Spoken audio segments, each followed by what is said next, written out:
स्वागत है हमारे लखनऊ मंच न्यूज 24/7 हिंदी समाचार पत्र एवं न्यूज चैनल में। सही खबर, सच्ची खबर। कृपया सब्सक्राइब, लाइक, शेयर, कमेंट जरूर करें। विधायक आदरणीय श्री नीरज बोरा जी, यहाँ की पूज्य मनकामेश्वर की बात आदरणीय दिव्या गिरी जी,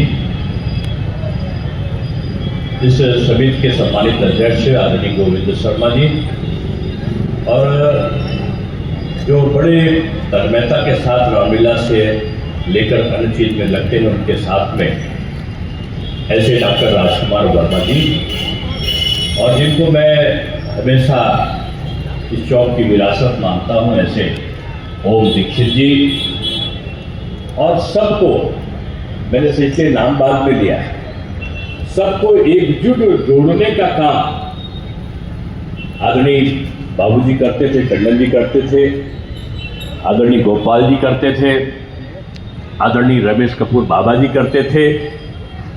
अब जैसे पूरा भार आ गया है सबको संयोजित करने का, ऐसे आदरणीय अनु मिश्रा जी जो पार्षद के साथ साथ जन सेवा के हर काम में आगे हैं। बहुत सारे लोग हैं, राजेंद्र अग्रवाल जी मुझे दिख रहे हैं, लल्लू जी दिख रहे हैं, आदरणीय शिवशंकर जी भी गए हैं, और सुनील शुक्ला जी यहाँ पर विराजित हैं, नाम सब जैन साहब हैं, और बहुत सारे लोग जो भी यहाँ पर हैं, भगवान जी का नाम ले लिया मैंने शायद। तो आज यहाँ पर प्रताप फौजदार जी, प्रेरणा ठाकरे जी, धर्मराज कवि जी, वंदना शुक्ला जी, प्रख्यात मिश्रा जी, अतुल ज्वाला जी, बिहारी लाल अंबर जी, प्रवीण चौबे जी और अमित अनपढ़ जी, ऐसे लोग काव्य संरचना के लिए अपनी सहभागिता करने के लिए आए हैं। ये चौक है, चौक का कवि सम्मेलन भी थोड़ी देर बाद जगह मिलेगी नहीं।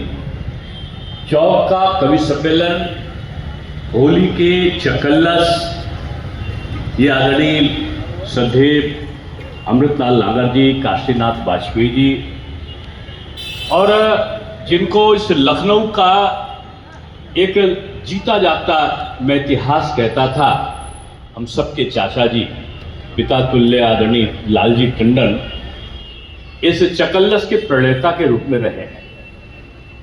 और चौक का जो कवि सम्मेलन होता है पूरे लखनऊ को संदेश देता है होली के बाद, और फिर पांडेगंज का कवि सम्मेलन होता है। मुझे पूरी तरह याद है कि मैं चौक के कवि सम्मेलन में पिताजी के साथ में आता था। मेरे पिताजी की खासियत क्या थी कि उनके पास दो गाड़ी उन्होंने लेकर रखी थी, एम्बेसडर, एक काली एक क्रीम कलर की, और दोनों पार्टी को दे दी थी, और खुद वो लूना से चलते थे।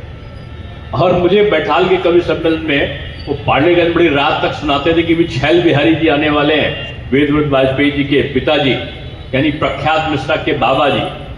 और चौक में मुझे लाते थे कि यहाँ कभी गोपाल दास नीरज, कभी मुनव्वर राणा, कभी बहुत सारे यहाँ पे किनको कुमार विश्वास जी से लेकर अशोक चक्रधर, सुरेंद्र शर्मा, संतोष आनंद जी, सुनील जोगी, बहुत सारे बड़े बड़े कवि यहाँ पर आए, और उन सबको सुनने का अवसर यहाँ पर मिलता था। और बहुत पहले काका हाथरसी भी यहाँ पर आए थे, उनका उल्लेख लोगों ने नहीं किया है।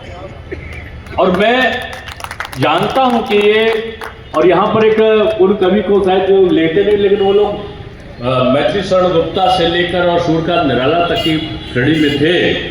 वो हमारे ऐशबाग में रहते थे, विष्णु कुमार त्रिपाठी उनको राकेश बोलते थे, तो वो भी यहाँ पर आए।